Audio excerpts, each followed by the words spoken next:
Roast রান্নার ক্ষেত্রে আমরা সবসময় যে দুইটা ভুল করে থাকি, এই দুই ভুলটার কারণে কিন্তু আমাদের রোস্টের জুসিনেসটা নষ্ট হয়ে যায় আর বিয়েবাড়ির স্বাদের মতো হয় না। আপনি যদি এই দুই ভুলটা না করেন তাহলে কিন্তু আপনার রোস্টও হবে বিয়েবাড়ির স্বাদের মতো।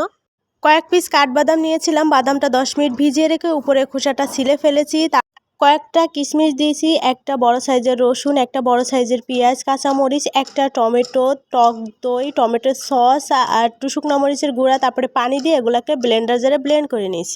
রোস্ট রান্নার ক্ষেত্রে আমরা যে প্রথম ভুলটা করে থাকি সেটা হচ্ছে কী ধরনের মুরগি আমরা নির্বাচন করব রোস্টের জন্য। রোস্টের জন্য যদি আমরা সোনালী মুরগি নেই তাহলে 700 থেকে 800 গ্রামের মতো সোনালী মুরগি নিতে হবে। এর থেকে ছোট সাইজ বা বড় সাইজ নিলে কিন্তু রোস্টটা খেতে ভালো লাগবে না। মশলাটা কিন্তু ব্লেন্ডার জারে ব্লেন্ড করা হয়ে গেছে। এটাকে আমি ভালো করে মেখে 10 মিনিটের জন্য রেস্টে রেখে দিব। আমি লবণ আর এখানে আমি পেঁয়াজ বেরেস্তা দিলাম। পেঁয়াজ বেরেস্তাটা ব্লেন্ডার করার সময় দিলে ভালো হতো, আমার মনে ছিল না, এজন্য কিন্তু আমি পরবর্তীতে দিয়ে নিছি। এখানে আমি পর্যাপ্ত পরিমাণে সয়াবিন তেল দিয়ে নিছি। দ্বিতীয় ভুলটা যেটা আমরা করে থাকি, রোস্ট রান্নার ক্ষেত্রে কিন্তু মুরগি লো আছে ভাজা যাবে না। আপনি যতটা সম্ভব হাই আছে মাত্র 5 মিনিট ভেজে নেবেন, এর বেশি ভাজা যাবে না। অনেকেই কিন্তু সময় ধৈর্য সহকারে 10 থেকে 15 মিনিট কিন্তু মাংসটা ভেজে নেয়। ওইভাবে যদি মাংসটা ভেজে নেন তাহলে রোস্টে রান্না করলে রোস্টের জুসিনেসটা নষ্ট হয়ে যায় আর খেতে কিন্তু একদমই ভালো লাগে না। আমি কিন্তু হাই আছে 5 মিনিট ভেজে নিয়েছি। এরপরে চলেন রোস্টটা রান্না করে ফেলি। আমি এখানে পর্যাপ্ত পরিমাণে সয়াবিন তেল দিয়েছি। তেলটাও আপনার ইচ্ছা মতো আপনি দিতে পারেন। আপনি যদি তেল বেশি খান তাহলে বেশি দিবেন।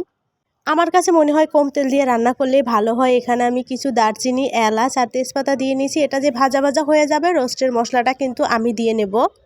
আমি আজকে রোস্টটা প্যাকেট মশলা রান্না করব, এজন্য কিন্তু এক্সট্রা কোনো মশলা এখানে দিলাম না। আমি এখানে একটু লবণ দিয়ে নিলাম। লবণটা মনে হচ্ছিল কম হয়ে যাবে, এজন্য একটু লবণ দিয়ে এটাকে ভালো করে কষাতে হবে।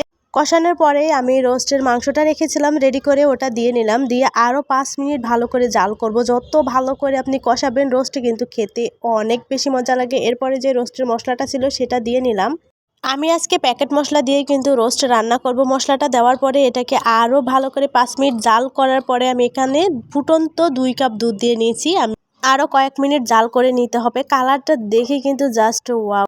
আমি কিন্তু সব সময় এইভাবে রোস্ট রান্না করি আর সবাই খেয়ে কিন্তু অনেক বেশি প্রশংসা করে। এখানে আমি কাঁচামরিচ দিয়ে নিলাম আর ঘি দেওয়ার চেষ্টা করবেন। এছাড়া কিন্তু আর কোনো কিছু দেওয়া লাগবে না। যদি মাওয়া থাকে একটু মাওয়া দিবেন, তাহলে টেস্টটা কিন্তু আরও অনেক বেশি আসবে।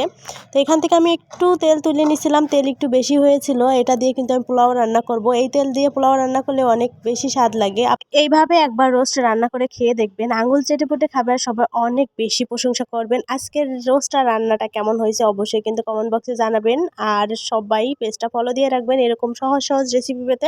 এই রোস্টের স্বাদ কিন্তু বিয়ে বাড়ির স্বাদকেও হার মানায়। আসসালামু আলাইকুম, সবাই ভালো থাকবেন। আল্লাহ হাফেজ।